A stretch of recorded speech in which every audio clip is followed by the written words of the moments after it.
Well, here we are, another made-up crisis by the Republicans. That's what this is. Why do I say that? Because 20 times we've passed clean extension of FAA. We keep the contentious issues for the regular process. You know, when you went to school, you learned how a bill becomes a law. House and Senate may disagree. They take their disagreements into a conference committee. They haven't even appointed their conferees. So they made up this crisis because they want to get their way on a number of issues, primarily, I think, an attack on working men and women. But this attack has already begun because working men and women are out of work because of them. And it is time that they put the interests of jobs ahead of their own petty agenda. That's what I call it. I want to show you what's happening on the ground. This is a picture of the tower. You can see the smaller tower at Palm Springs Airport, which is getting more and more traffic. They needed a large tower. And in a bipartisan effort, we were able to get funding for the new tower. And we warned the Republicans that if they, shut down the FAA like this, that if there was bad weather, that this work could be damaged. Well, sure enough, what happened? We had a rainstorm, unusual, but it happened. The drywall was damaged, and now we see some of it ruined. And we were warned that this could happen, and it did happen.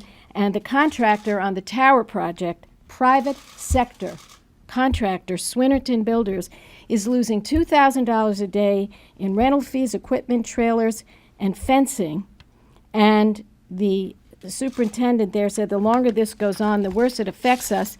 And we've got now tens of thousands of construction workers already suffering because of the housing crisis.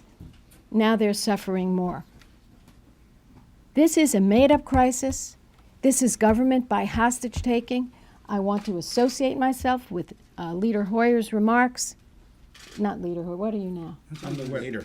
Whip Hoyer's remarks. To me, he's a leader, and Nancy's still speaker, but that's another thing. That's denial. It's okay, though. It's good denial. Neither Nancy or I are offended. Listen, if that was the case, we would not be standing here today. Let's face facts. So the fact is, when you look back at their threats to shut down the entire government, remember that, unless they got tax breaks for the rich, followed by holding the full faith and credit of this government hostage to their desires to cut government spending, and now here we are, a third time.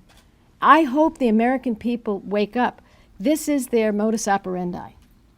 Government by crisis that they make up, government by hostage-taking, government by threat. And real people, the people they claim to care about, the private sector businesses and workers, are hurting badly.